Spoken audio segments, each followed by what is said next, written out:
Jamaah kajian Ba'da Juhur Masjid Al-Badar rahimakumullah. Alhamdulillah Allah izinkan kembali kita bisa berkumpul di tempat yang mulia ini untuk kita belajar thalabul ilmi.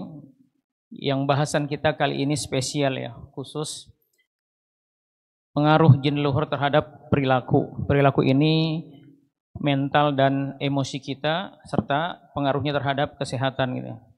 Apa korelasinya materi ini terhadap keimanan kita? Karena faktanya di lapangan banyak orang soleh tapi pemarah.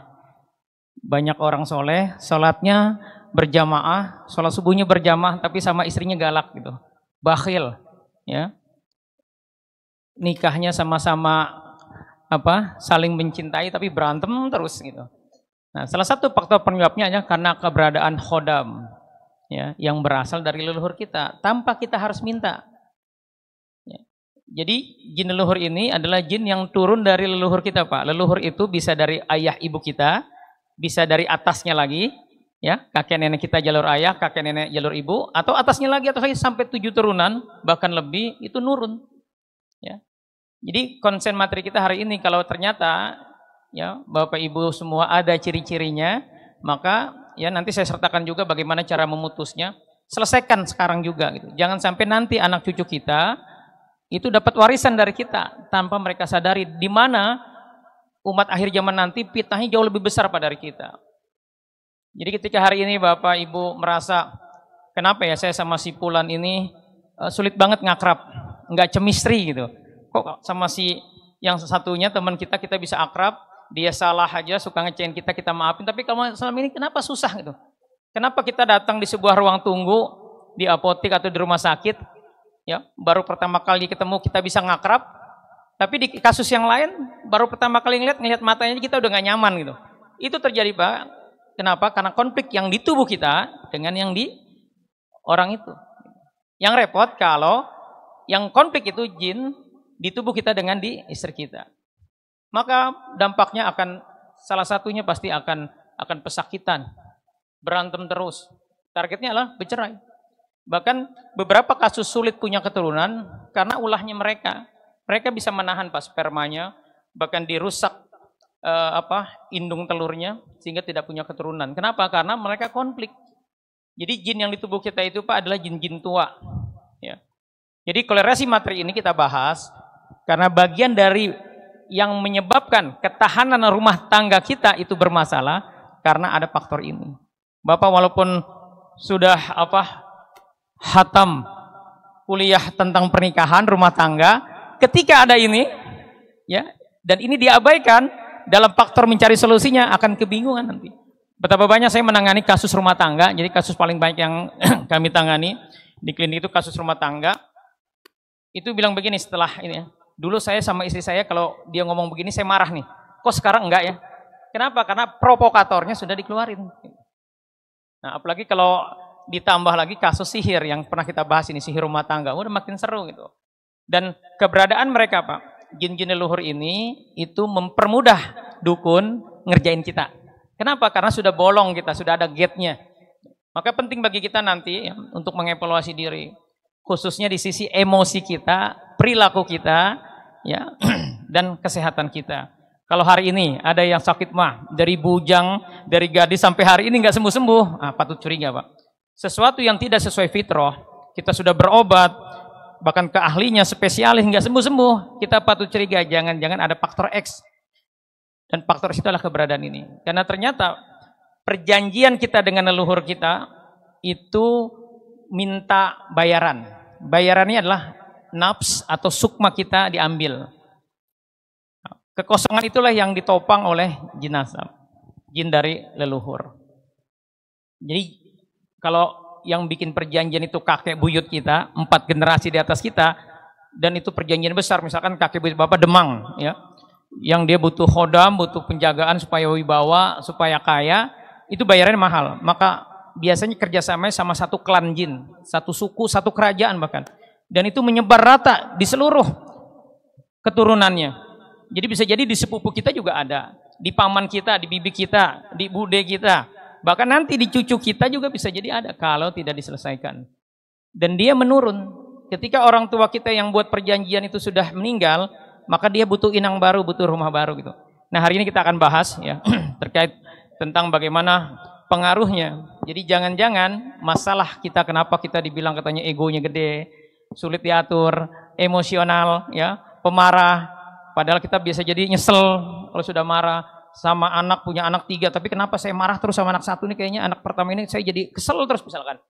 Nah, ini patut curiga Pak, jangan-jangan faktor keberadaannya mereka gitu. Ya. Jadi memahami materi ini ya bukan kita pengen tahu gangguan apa dunia goib, kurang kerjaan kita ya, tetapi bagaimana kita bisa mengimplementasikan materi ini supaya kita secara akhlak bisa lebih baik lagi gitu. Karena walaupun Bapak berjuang keras memperbaiki kesehatan akhlak, kalau faktor ini ternyata ada di tubuh kita akan sulit kita. Ya. Betapa banyak nanti kita akan saya akan ceritakan kasus seorang bapak walaupun sudah punya istri sulit menghilangkan kebiasaan onaninya. Kenapa? Karena ada jin perempuan di tubuhnya dan itu jin dari jin asap. Kemarin saya menangani kasus anak muda 30 tahun gitu. Gagal terus nyari jodohnya. Padahal ganteng sudah kerja gitu. Dan itu terjadi kenapa? Begitu diterapi jinnya kuntilanak dan dia melihat kuntilanak itu cantik yang sering hadir dalam mimpinya gitu. Nah, jin itulah yang selalu menghalangi dia untuk dapat jodoh itu. Jadi ada aja, entar perempuan yang ninggalin, entar dianya yang gak suka, macam-macam bentuknya gitu. Ya. Jadi paham Pak ya, arah pembicaraan kita kemana gitu. Ya. Hal pertama yang harus kita pahami terkait ini bahwa kita harus sadar hidup itu ada musuh. Pihak yang paling menghendaki rusaknya kehidupan kita adalah syaitan. Dan syaitan itu cuma 2 jenis Pak, jin dan manusia. Allah katakan dalam surat Fatir ayat 6, A'udzubillahi minasyaitonirrajim, "Innasyaitona lakum aduwwun fattakhidhuhu aduwwa." Sesungguhnya syaitan itu adalah musuh bagimu, maka perlakukanlah sebagai musuh. Jadi jangan ditemenin, bahkan jangan difasilitasi. Kita tahu dedengkot dari hizbus syaiton adalah iblis. Iblis itu manusia apa malaikat, Pak? Kana minal jin, dia dari golongan jin. Dan jin ini, iblis ini, jin ini dikasih izin sama Allah tidak mati sampai hari kiamat, istrinya banyak, keturunannya banyak. Keturunannya adalah jin. Dan jin-jin inilah yang beroperasi menyesatkan jin-jin yang bukan keturunan iblis untuk jadi pasukan mereka. Dan salah satu program terbesar mereka agar umat nanti akhir zaman itu jadi pengikut Dajjal, kan kata Rasulullah, ketika Dajjal turun, orang-orang yang sholat itu bisa jadi kena flexingnya Dajjal. Tertarik dan paling banyak nih Bu, itu adalah ibu-ibu. Maka kata Rasulullah kalau Dajjal turun suruh diikat istri kita. Jangan sampai terpesona dengan flexingnya Dajjal ketika dia nanti turun gitu. Nah agar mudah, kenapa orang sholat bisa jadi pengikutnya adalah dimasukkan jin-jin yang disesatkan itu ke dalam tubuh kita. Dahulu kala di zaman nenek moyang kita, ya kalau sekarang banyak yang terjebak kecanduan sosmed, kecanduan HP. Kalau zaman dulu kecanduan ilmu-ilmu Pak. Bagaimana orang bisa jadi sakti, ilmu-ilmu kanuragan, bagaimana jadi kaya dengan bantuan jin. Ini patut evaluasi juga Bapak yang keturunan ningrat, yang dari kesepuhan, yang punya gelar-gelar khusus di Indonesia kan ada tuh Raden, tuh bagus atau apa. Patut curiga ada keberadaan mereka yang membackup dari kehidupan kita gitu. Ya. Jadi program iblis adalah memasukkan jin-jin itu supaya apa? Supaya nanti saat Dajjal turun kan mereka tuh usianya ratusan tahun Pak. Lebih tua dari usia manusia. Jadi kitanya udah mati, jinnya turun ke anak kita yang chemistry sama kita. Kalau biasanya ke anak pertama atau anak perempuan satu-satunya gitu. Ya. Jadi, nah apa yang mereka lakukan? Mereka merusak subhat dan syahwat kita. Maka di sini pentingnya kita tawajud dan tazkiyah dari subhat dan syahwat kita ya. Karena di dalam diri kita kata Allah, fa'alhamaha fujuraha wa taqwa. Ada potensi fujur. Dan di luar diri kita, ini tadaburnya surat Al-Falaq ya. Ada makhluk jahat yang min sari nafasati fil uqad, yang meniupkan di buhul-buhul, maksudnya menyebar sihir. Yang kedua, wa min sari hasidin idza hasad. Yang ada hasad di hatinya dan hasad itu diperturutkan. Lihat teman naik pangkat, kesel kita. Tetangga beli kompor gas, kita kepanasan. Tetangga beli kulkas, kita kedinginan gitu. Tetangga beli mobil baru, kita yang ngegas-gas. Itu kerjaan mereka Pak. Ya. Jadi mereka membantu agar apa? Ego kita jadi kuat. Jadi penting bagi kita mengevaluasi ini sahwat-sahwat kita hari ini, ada gak bapak yang masih ya usianya sudah kepala 5 atau mendekati kepala 5 ya, tetapi masih sering memperturutkan nafsu, fokusnya kepada hobi ya. Itu permainan mereka di sisi ini ya. Ya beberapa kasus ada contoh nih, seorang bapak keluhannya adalah dia punya 2 anak, anaknya sering sakit-sakitan terus. Dan emosi dia tinggi kata istrinya. Orangnya kecil tapi lincah dia. Bela dirinya jago, bahkan dia jago menembak. Pernah satu saat ketika terjadi tsunami di Aceh, dia ikut rombongan untuk bawa bantuan. Di tengah jalan dijegat sama begal, begalnya punya senjata semua. Itu semua temannya mati, padahal temannya itu ada yang apa? Anggota aparat juga. Mati semuanya kecuali dia, bahkan dia bisa matiin semua itu. Jadi sakti. Nah, padahal orangnya kecil.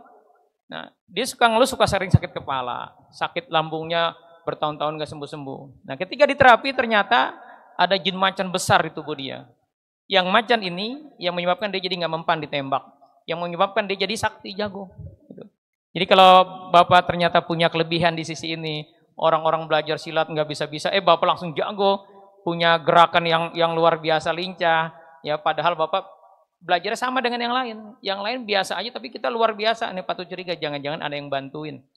Ya. Apalagi mohon maaf nih, kalau bapak setiap malam tidurnya ngoroknya keras, ya tidur di kamar, di ruang tamu bisa kedengeran, itu jangan-jangan ada yang numpang hidup di lambung kita. Ya. Dan biasanya orang-orang dengan polutan jin asap ini dibikin secara syahwat itu luar biasa, gitu. Ya, memperturutkan hawa nafsunya. Nah, jadi ilustrasinya gini, Pak. Setan itu kan minal jinnati wanas, dari 2 golongan. Setan dari manusia itu akan menyerang subat pemikiran kita. Mereka bikin film, bikin seminar. Bagaimana kita akhirnya punya subat pemikiran, nggak sesuai lagi dengan yang Allah mau. Ya, contoh sekarang ini kan marak sekali ya kampanye tentang LGBT. Nanti anak-anak kita menganggap LGBT itu fitrah. Gitu. Itu permainan mereka, setan dari manusia. Menyesatkan kita, orientasi kita digeser, bukan lagi akhirat, tetapi hanya sebatas dunia. Ya.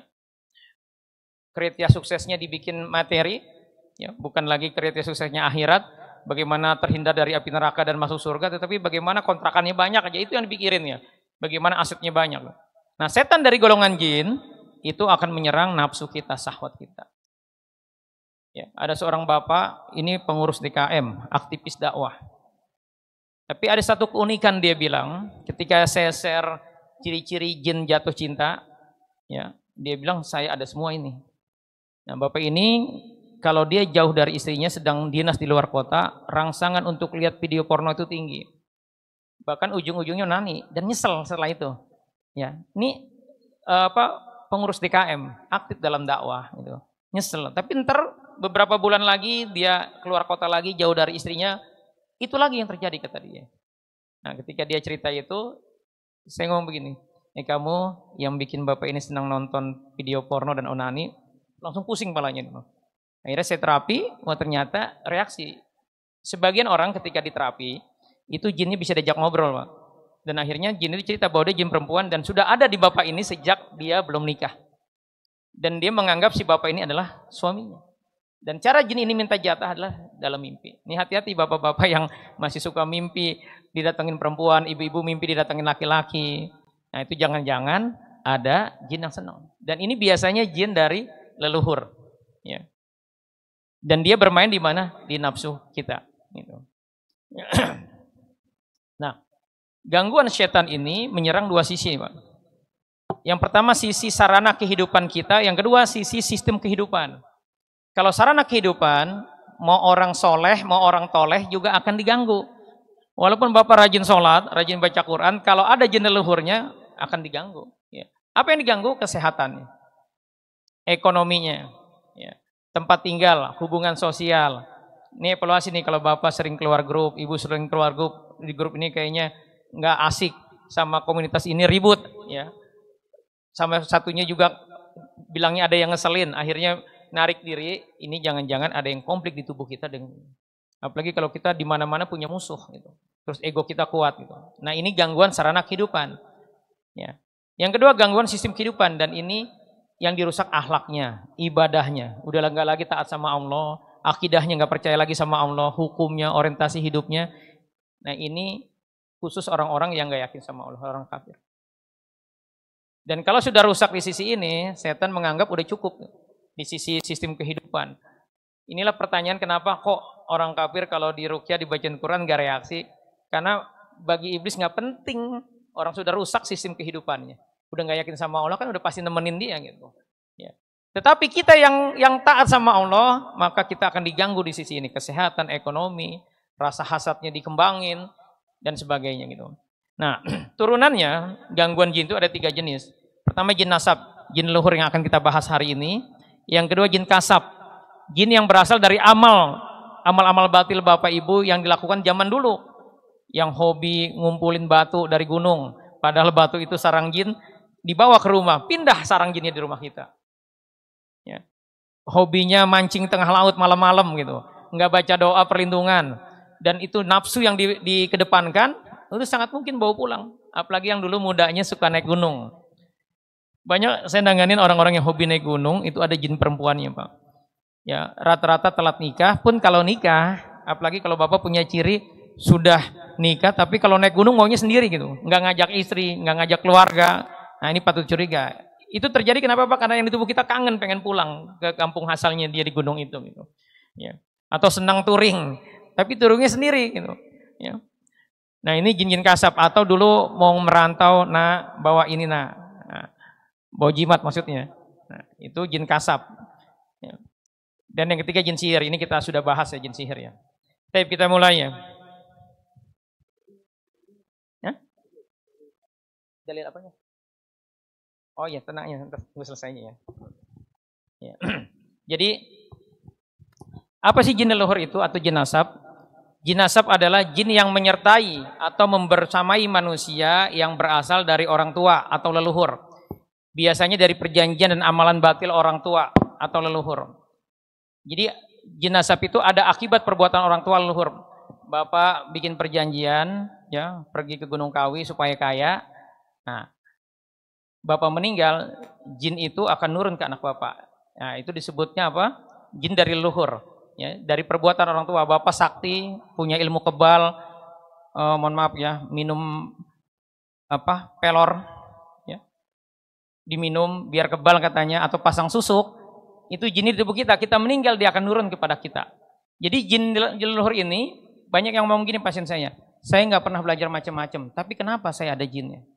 Ini terjadi kenapa Pak? Karena ya jin dari leluhur kita yang ketika orang tua kita meninggal, dia butuh inang baru, butuh rumah baru, dia nurun kepada diri kita selaku keturunannya gitu. Yang kedua, belenggu sihir leluhur yang nggak selesai. Kakek kita, ibu kita ya, atau ayah kita, orang tua kita kena sihir, sihirnya sihir besar, sihir mahal, terus nggak selesai, ya, maka dia akan nurun kepada kita.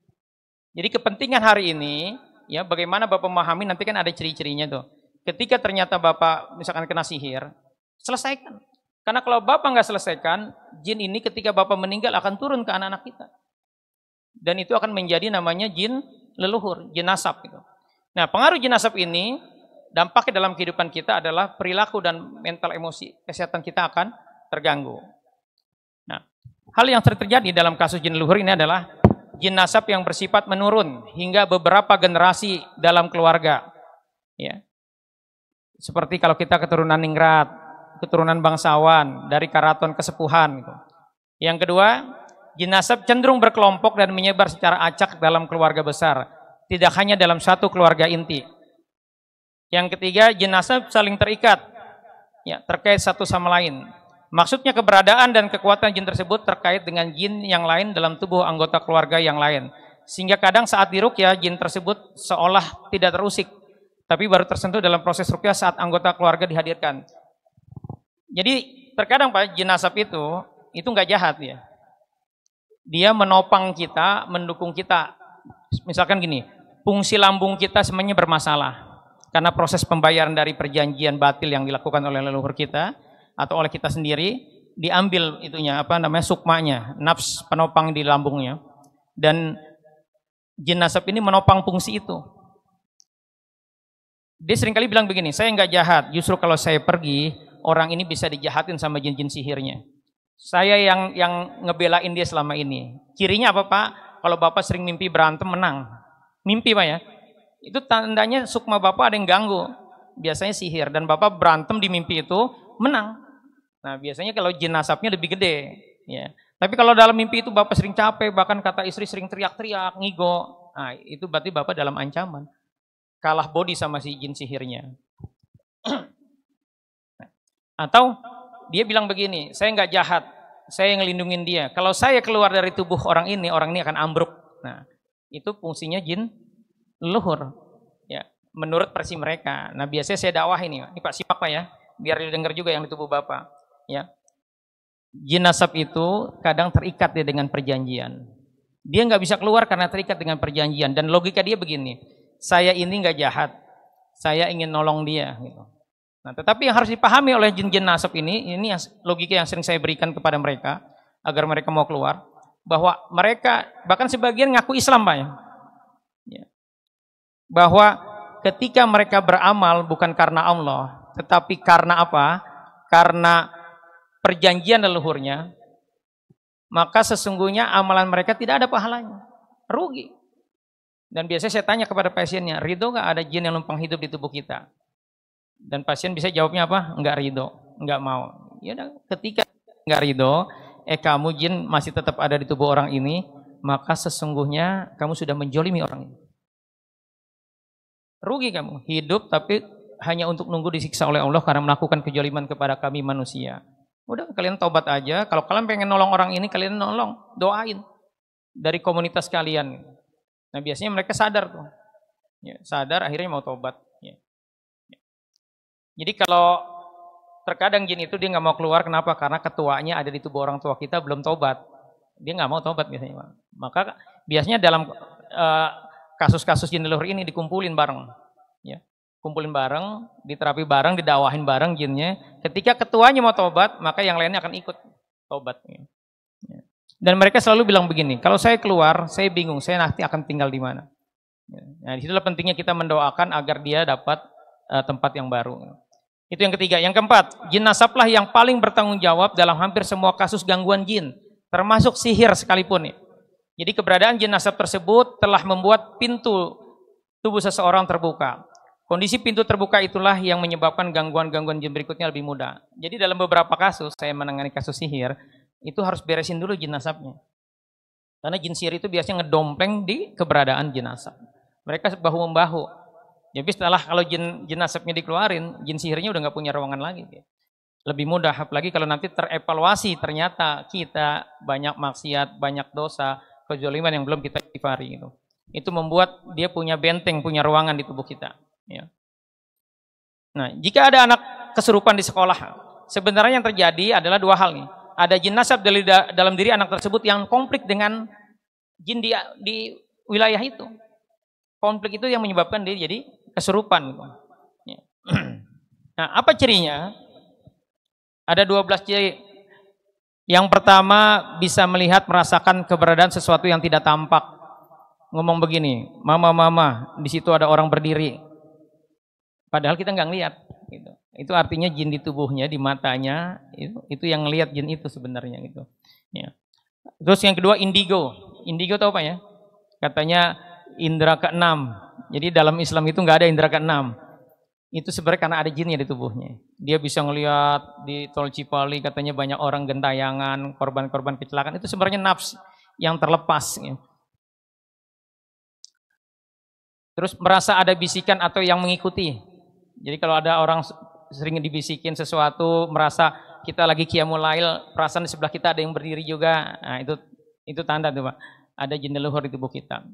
Secara umum jin leluhur ini nggak jahat Pak ya. Kalau ada jin leluhur yang jahat itu aslinya jin sihir yang tidak selesai di tubuh kita, di tubuh orang tua kita akhirnya nurun kepada kita. Gitu. Yang keempat egois, mudah emosi, mudah tersinggung atau baperan. Yang repot kalau di tubuh kita Pak ada jin buto ijo. Jin buto ijo ini oleh Marvel studio film di Amerika itu kan spesialis nampilin dunia jin Pak. Ya. Dia paham sekali tuh dengan tentang dunia jin ya. Memang ini konspirasi, jin leluhur ini konspirasi. Ya. Jin buto ijo di Indonesia sama mereka disebutnya the hook. Orangnya kalem, ya. Tetapi kalau kesenggol 3 bulan orang nggak ditegur. Kalau marah luar biasa.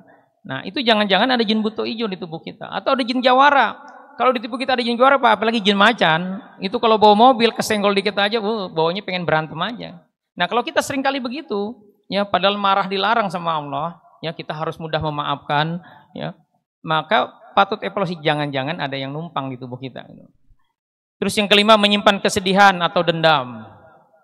Nah ini biasanya di ibu-ibu. Jadi jin itu ketika kita sedih, dia akan masuk di dalam tubuh kita karena dia punya ruang. Sedih itu dilarang oleh Allah. Wala tahinu, jangan merasa hina kata Allah. Wala tahzanu, jangan sedih. Kita sedih. Peristiwanya sudah bertahun-tahun masih kita simpan. Itu jadi celah bagi setan untuk bersemayam dalam tubuh kita.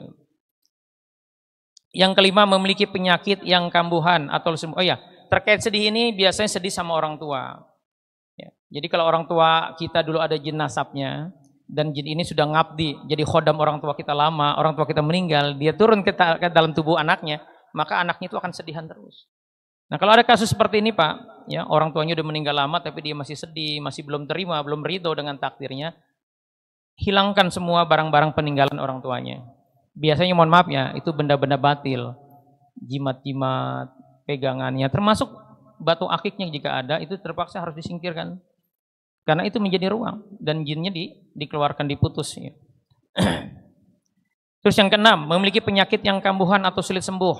Seperti ini yang sudah kami tenggarai, sakit mah, ya. Sakit vertigo. Vertigo itu kalau buka mata ruangannya muter. Ya. Jadi kalau sudah bertahun-tahun nggak sembuh, kita patut curiga. Jangan-jangan ada yang numpang hidup di kepala kita. Atau migrain, sakit kepala sebelah. Bertahun-tahun nggak sembuh. Atau alergi kulit. Tiba-tiba bertahun-tahun nggak sembuh, alergi di kaki kita, di salah satu bagian tubuh kita, sudah diobatin ke spesialis nggak sembuh-sembuh alergi itu. Nah itu patut curiga. Potensi ada mereka. Ya. Terus yang ketujuh, suka mengalami keanehan di luar kewajaran. Contoh gini, kalau tidur di rumah, kalau tidur di hotel, selalu dengar suara-suara. Ini ada pasien saya nih. Kalau tidur di hotel ya, apalagi hotelnya hotel tua, dia pasti mendengar, nggak bisa tidur dia. Itu terjadi Pak, kenapa? Karena yang di tubuh kita ya terusik dengan yang ada di hotel tersebut. Gitu. Atau ada kasus begini, Bapak ribut dengan teman, dengan tetangga, tiba-tiba tetangganya sakit. Itu kerjaan jenazah Pak. Mereka yang karena mereka adalah untuk backing kita, khodamnya kita, dia yang bekerja. Keren kan Pak lihat kesannya gitu kan? Enggak Pak, bayarannya kehidupan kita akan ternodai. Ada seorang ibu cerita, dulu waktu saya belum nikah, semua yang pacaran sama saya bisnisnya meningkat.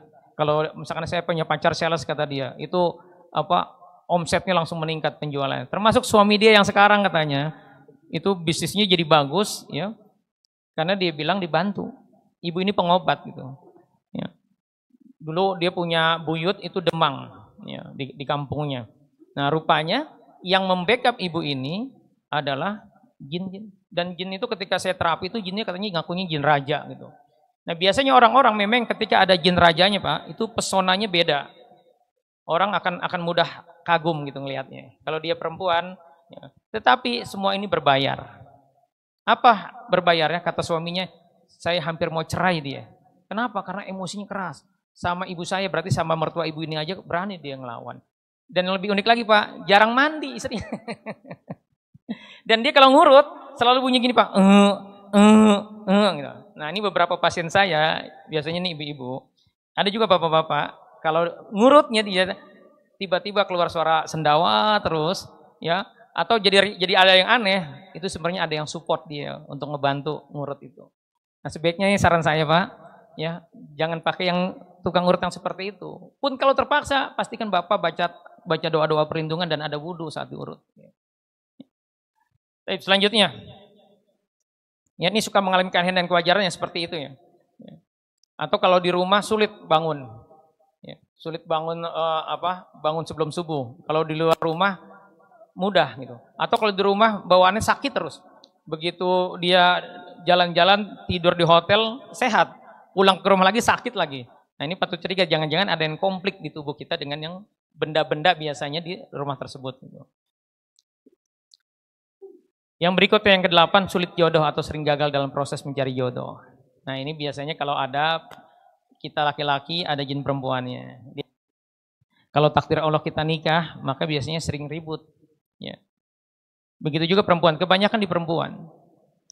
Kalau ada jin laki-laki yang senang dengan kita, dia akan ngalangin kita untuk dapat jodoh. Ada seorang wanita, itu sampai 10 kali batal. Yang terakhir ini sudah ngelamar dibatalin. Si cowoknya ditanya, kenapa kamu batalin? Kan nggak enak. Sudah lamaran ini, masa dibatalin gitu. Saya ngelihat wajah si perempuan itu geseng katanya. Geseng tau ya, hitam katanya. Padahal kalau orang biasa ngelihatnya biasa aja. Nah begitu diterapi ternyata ada jin dari bapaknya. Bapaknya dulu dukun, bapaknya si perempuan ini, si gadis ini gitu. Ya. Dan jin ini senang dengan si perempuan ini, makanya dihalangin terus ya, dia untuk dapat jodoh. Jadi barometernya kalau sudah 30 tahun belum nikah, atau lebih dari 30 tahun, dulu kita baru nikah, nah waspada Pak, jangan-jangan ada jin yang senang dengan kita. Apalagi kalau kita modelnya sering ribut dengan istri, ya ribut dengan suami, terus kita nyesel, tapi ntar ribut lagi, nyesel lagi, ribut lagi, nyesel lagi, nah ini ada yang bekerja. Yang berikutnya, tidak memiliki keturunan atau sering keguguran. Jadi gini Pak, misalkan kita ada 5 saudara kandung Pak ya, kalau ibu kita dulu pernah keguguran, atau ada saudara kandung kita yang meninggal waktu bayi, ya. Terus ada yang mohon maaf ya, lahirnya cacat atau invalid ya, bisa cacat fisik, bisa psikis. Terus kita 5 saudara tapi sudah sama-sama dewasa ribut, penyebabnya bisa warisan atau apapun sampai level nggak tegur-teguran, padahal saudara kandung. Terus ada yang telat jodoh, bahkan ada yang nggak nikah. Terus ada yang tidak punya keturunan atau punya anak cuma 1, padahal mau KB, nggak KB. Mau punya anak lagi nggak bisa. Terus ada yang bercerai.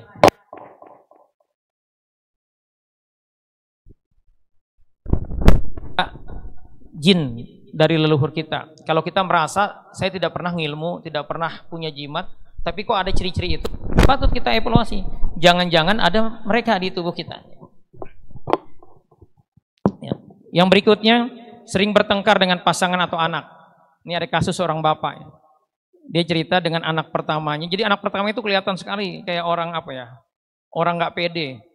Kenapa? Ternyata sering dipukul, sering dimarahin sama bapaknya. Dan bapaknya bilang begini, saya bingung. Saya kalau sama anak pertama ini bawaannya pengennya emosi aja. Cuma digini dong Pak, ya Bapak konsen ya, Bapak istighfar ya. Ya kamu yang bikin dia suka marah sama anaknya yang pertama ini, langsung pingsan Bapak itu, dublak aja jatuh. Oh, rupanya konflik, jin yang di anaknya ini jin dari ibunya. Jadi jin si bapak ini konflik dengan jin di tubuh si anaknya. Maka bawaannya apa? Pengennya marah melulu. Gitu. Ya. Atau bapak ada jin yang nggak suka dengan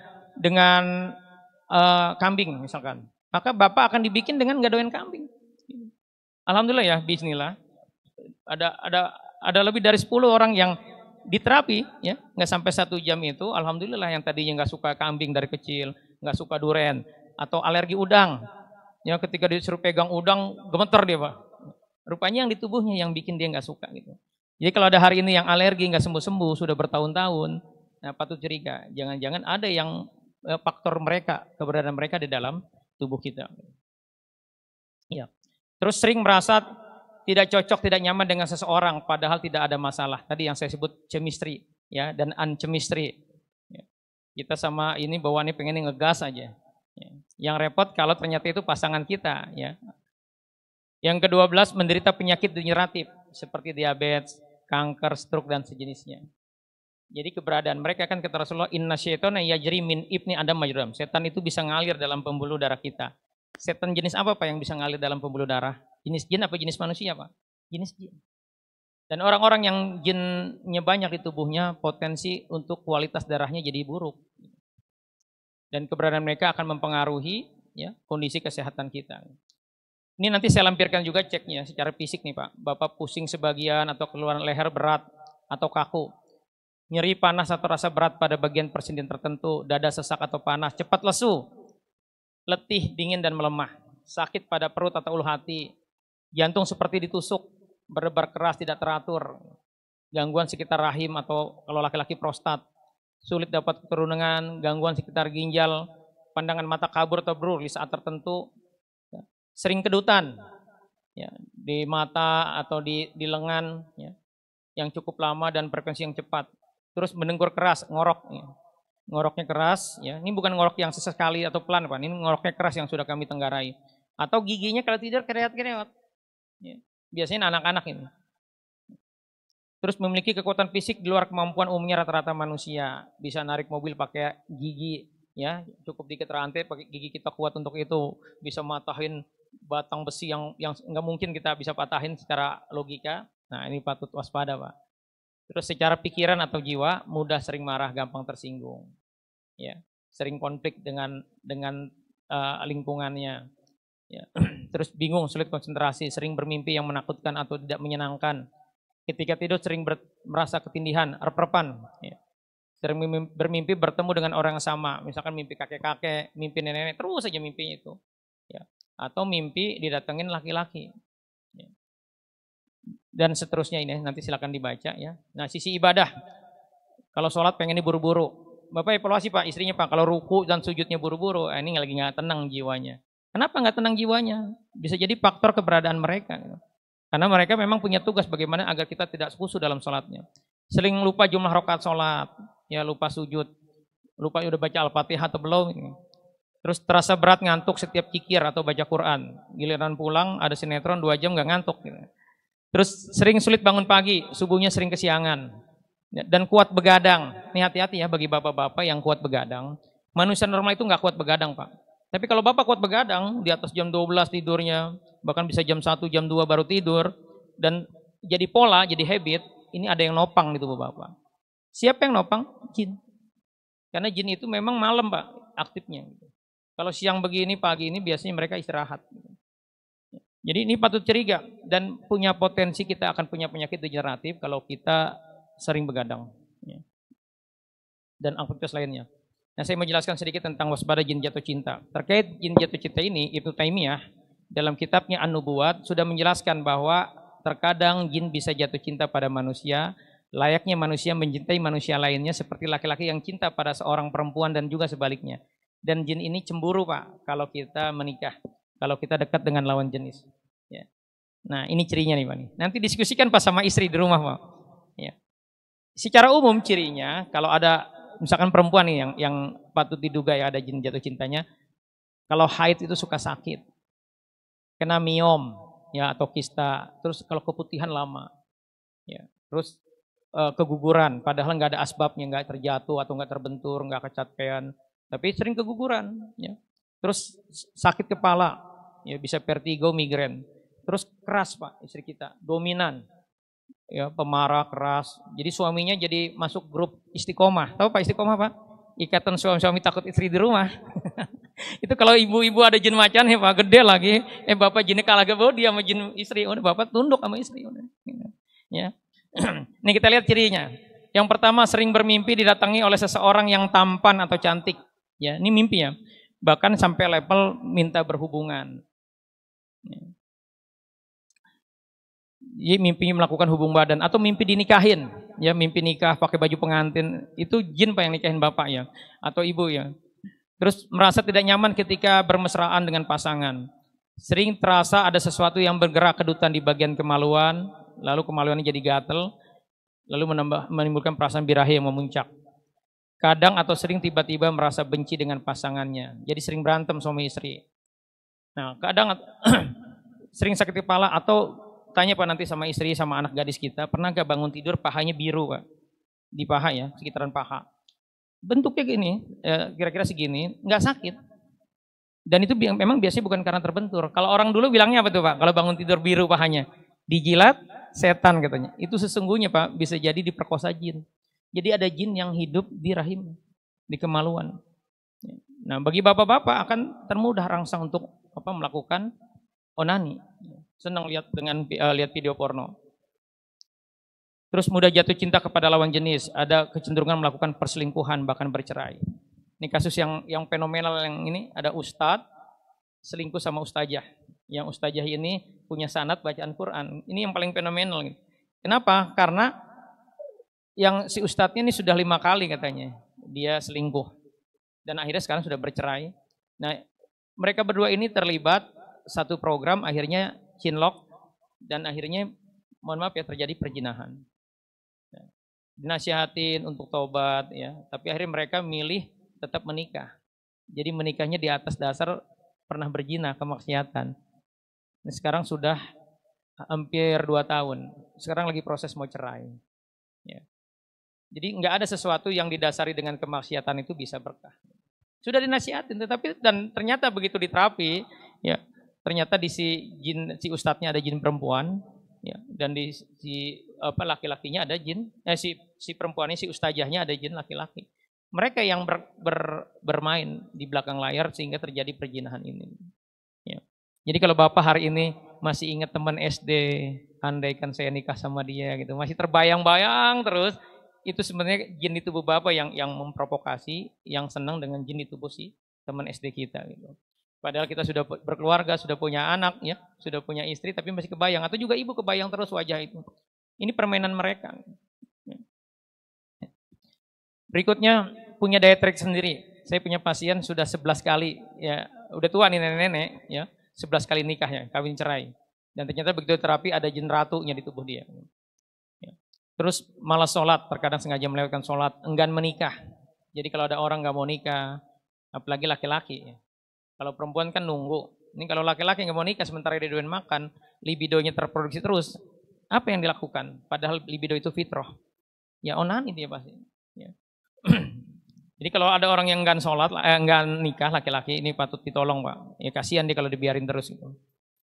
Terus setelah berhubungan dengan istri atau suaminya merasa sedih, dadanya sempit karena merasa nggak bergairah. Ya, saya punya pasien ibu-ibu nih, sudah di kursi roda saat datang. Dia bilang sejak usia 40, dia sudah tidak bisa menikmati, dulu masih sehat 40 itu, tidak menikmati lagi hubungan dengan suaminya. Hanya gugurin kewajiban. Kenapa? Karena dia punya suami goib katanya. Ya. Suami goib gimana maksudnya? Iya, kalau malam datang, dalam mimpi itulah dia bermain. Dan dia terpuaskan dengan itu. Gitu. Ya, ketika saya tanya ibu suka biru pahanya, oh banyak kata dia. Gitu. Nah, coba Bu ya, sekarang ibu bayangin si cowok itu yang suka datang, ibu baca ayat kursi, ibu ludahin ke arah dia. Dia baca Pak, begitu diludahin, teriak ibu ini. Kenapa Bu? Jadi jelek kata dia wajahnya. Ya iyalah itulah jin yang selama ini ngerjain gitu. Maka pastikan Pak, ya kita, istri kita, anak-anak gadis kita Pak, ya kalau tidur jangan buka aurat. Jadi tetap leher ya sampai kakinya ketutup, pakai selimut atau pakai celana panjang dan pastikan ada wudhu kata Rasulullah kalau mau tidur. Baca ayat kursi, baca 3 kul kita tiup kita usapin, maka insya Allah kita akan aman. Kalau tidur itu sukma kita lepas, maka bisa jadi kalau ada dukun jahat ditangkap sukma kita di penjara. Ya. Jadi penting bagi kita menjaga adab-adab ketika kita mau tidur. Kenapa? Karena ada musuh yang mengintai kita. Ya. Terus dorongan kuat untuk melakukan masturbasi atau nani, ini biasanya di laki-laki. Ya. Terus susah memiliki keturunan meskipun hasil tesnya normal. Nah terakhir bagaimana solusinya? Ya. Jadi Quran adalah solusinya. Jadi ada 3 syarat Pak, ini tadabur dari surat Al-Isra 82. Ya 3 syarat menjadikan Al-Quran sebagai syifa penyembuh. Pertama yakin dan diniatkan sebagai penyembuh. Artinya gini, Bapak memang mau dibersihin dirinya. Karena kalau Bapak merasa enggak ini mah khodam saya baik. Ya, ini yang bantu saya nyari nafkah, ya udah selesai udah. Dia punya ruang, ya. Padahal itu berbayar Pak, nggak gratis. Yang repot begini Pak, begitu Bapak meninggal, nurun ke anak kita. Anak kita hidup di lingkungan yang kurang bagus, makin nggak bagus dia. Karena belum tentu muslim jin yang di tubuh kita itu. Gitu. Jadi kita harus yakin dan niatkan sebagai penyembuh. Ya. Yang kedua, ya, di surat Al-Isra ini Pak, surat Al-Isra ayat 80, wala yazidu zolimina ila hasara. Tidak ada kejaliman penghalang. Jadi kalau Bapak ingin dibersihkan tubuhnya dari keberadaan mereka, evaluasi ada gak perilaku lama kita dulu pernah maksiat, dulu sebelum nikah pacaran ada gak, mohon maaf ya, kita maksiat ya. Terus pernah gak ngilmu, pernah gak kita dimandiin kembang, pernah diisi. Nah semuanya itu sholat tobat dulu pada istighfari. Terus tanya sama istri kita, apa yang harus saya perbaiki? Wah, kamu pemarah misalkan. Udah istighfari Pak, minta maaf. Jangan diayelin gitu. Ya. Jadi harus diakui. Semua dosa kita Pak, pernah gak ninggalin sholat wajib waktu SMA dulu. Diistighfari satu persatu semua. Dan istighfarnya ini kita harus ngaku. Karena kalau cuma sekedar istighfar, astagfirullahaladzim, kita tidak tahu dosanya apa. Terus kita masih ngeyel, gak mau ngaku. Maka itu gak putus. Jadi dulu saya waktu belum paham terapi Quran, jadi 2005 sampai 2015 saya belum paham tentang terapi Quran, masih ruqyah. Kalau ada pasien datang, saya bacain nggak bereaksi, alhamdulillah Pak, nggak ada jinnya. Karena saya nggak bisa ngeliat jin maksudnya. Tapi ternyata salah. Ternyata setelah saya belajar lagi, mendalami, ya, dijelaskan tentang ayat ini, orang itu harus dievaluasi dulu, ada apa? Jadi ketika dia, contoh nih, seorang ibu datang dengan anaknya katanya, kalau mau maghrib, menjelang maghrib selalu merasa dicekek. Dia curiga anak pertama ini sudah nikah. Itu ada sihirnya. Ada yang ngerjain kalau menurut ibu ini. Dia datang bertiga dengan anaknya laki semua. Saya tanya, suaminya nggak ikut Bu? Wah, suami saya sudah 16 tahun yang lalu kabur dengan perempuan lain kata dia gitu. Nah, begitu saya bacain ya, anak yang tadi katanya kalau maghrib dicekek itu reaksi. Ternyata benar sihir. Utuh reaksinya. Ya. Ketika saya tanya, saya ajak mau masuk Islam, dia bilang mau ya. Tapi karena sudah asar, saya stop habis asar, saya mulai lagi, dia nggak jadi masuk Islam katanya. Kenapa? Saya takut dengan ketua saya. Jadi sihir kalau mahal itu Pak, rombongan biasanya, ada ketuanya. Saya tanya, di mana ketuamu? Dia tunjuk di ibunya rupanya, ketuanya. Nah, ibu, nih jin ketuanya di tubuh ibu. Ya, ibu istighfar ya. Tiba-tiba ibu tuh bentak saya, reaksi langsung. Suaranya berubah jadi nenek-nenek, saya bacain, ngelawan. Nah, saya kalau udah sampai gini nggak mau nanganin. Saya suruh anak-anaknya sadarin, ya kenapa? Karena capek, percuma. Jin itu dibacain ayat kursi, dia masih ngelawan, berarti dia punya perisai, punya benteng. Dari mana benteng itu? Dari kezoliman. Nah, saya evaluasi. Nah, saya ingat tadi kan suaminya kabur dengan perempuan lain 16 tahun lalu. Saya tanya, ibu ada dendam enggak dengan suami? Ya Ustaz, bukan cuma dendam. Tiap hari saya doain biar celaka. Oh, astagfirullah, saya bilang. Enggak boleh Bu, Ustaz mau ngomong aja saya yang sakit, nangis dia gitu kan. Nangis. Saya jelasin tuh taman memaafkan, dendam, bahayanya punya sampah jiwa. Dan itu dilarang, kata Allah, wal'afina aninas. Ya, harus maafkan, mau memaafkan kesalahan orang lain. 1 jam saya jelasin, ya udah Ustaz, saya maafin suami saya karena Allah. Ya udah Bu, ibu sholat tobat, ya. Nanti kita mulai lagi. Saya suruh diistighfari semua dosanya. Nah, setelah itu saya bacain lagi. Enggak sekuat tadi jin nenek-nenek sihirnya. Kenapa Pak? Karena kezolimannya, bentengnya sudah pecah. Jadi nggak ada istilahnya tuh, wah sihir saya sihir mahal, nggak bisa dikeluarin, enggak. Yang bikin susah itu kenapa? Karena kezoliman itu kita belum selesaikan. Apa kezoliman itu? Dosa yang belum diistighfari, emosi negatif atau luka batin. Biasanya menyimpan kesedihan, menyimpan kekecewaan atau menyimpan dendam. Terus penyakit hati, ujub, takabur dan sombong, ya. Atau kita punya hasad. Orang-orang yang jin nasabnya gede, itu rasa hasadnya kuat, Pak, terhadap orang lain. Apalagi kalau dia raja, nggak mau kesaing itu. Ya. Terus bakhil, ria, senang dipuji. Ya, jadi waham kebesarannya gede kalau ada jin raja di tubuh kita. Nah ini kita istighfari semuanya Pak. Ujub ini, kata Imam Mubarak, kita merasa paling ganteng, paling kaya, paling pinter, itu cuma di dalam dada doang, di hati doang ngomong, ya nggak terucap, itu sudah jatuh ujub. Kalau terucap namanya takabur. Ini diistighfari semuanya satu persatu. Ya. Nah yang ketiga, terpenuhi dosisnya. Jadi lakukan sesering dan sebanyak mungkin. Nah prosesnya gimana? Proses detailnya, memutusnya adalah pertama kita tobat. Lakukan sholat tobat, istighfari Pak semua dosanya. Termasuk kemaksiatan yang sering kita lakukan, kita istighfari satu persatu. Ya. Terus ikrar pemutus. Bagaimana ikrar pemutusnya? Ya, kira-kira redaksinya gini. Jadi kita minta sama Allah ya, dengan nama Allah aku berikrar bahwa aku dan keturunanku berlepas diri dari semua perjanjian batil yang dilakukan oleh orang tua dan leluhurku yang menyebabkan adanya jin di tubuhku. Jadi harus ada kalimat ini bahwa kita benar-benar minta kepada Allah berlepas diri. Jadi ada kalimat baroahnya. Ya Allah, batalkanlah perjanjian tersebut. Aku tidak mau, aku tidak ridho ada jin di dalam tubuhku karena perjanjian leluhurku. Ya, aku tidak mau dan tidak ridho ada ikatan batil di tubuhku.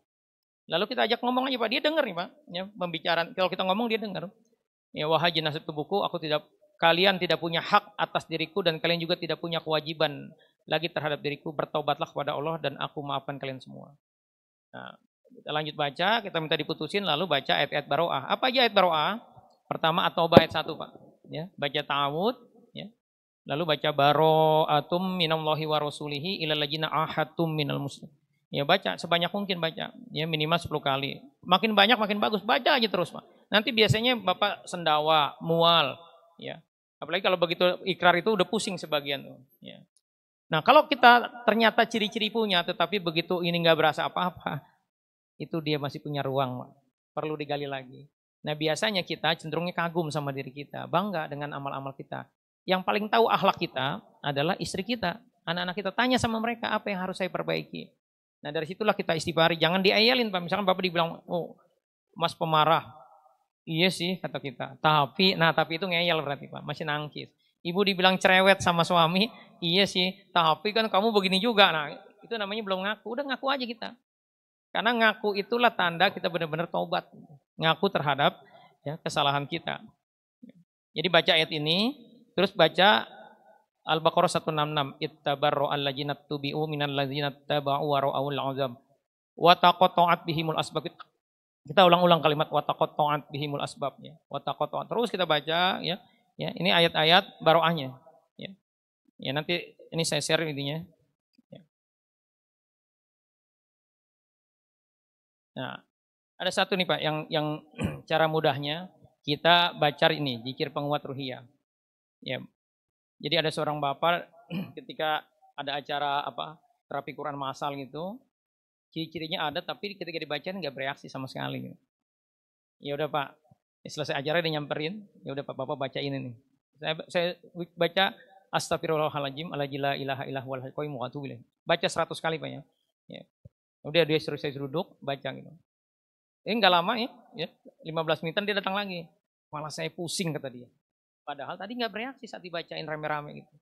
Udah sekarang Bapak baca la ilaha illallah wahdahu la syarikalah lahul mulku wal hamdu wa huwa ala kulli syai'in qadir. Baca 100 kali benar-benar 100 Pak bacanya ya. Bapak baca khusyuk, Bapak niatin nih untuk semua amalan batil yang pernah Bapak lakukan. Jadi dia dulu pernah diisi segala macam lah. Dia bilang kepala saya jadi besar kata dia. Setelah selesai baca dan saya mau muntah. Padahal tadi waktu dibaca bareng enggak bereaksi. Kenapa Pak? Karena enggak konsen. Ya. Bisa jadi pikiran macam-macam karena ini kan di tubuh Bapak ini juga kan punya jin itu punya akal Pak. Dia akan kasih logika kepada diri kita agar apa? Keberadaan dia tidak terusik.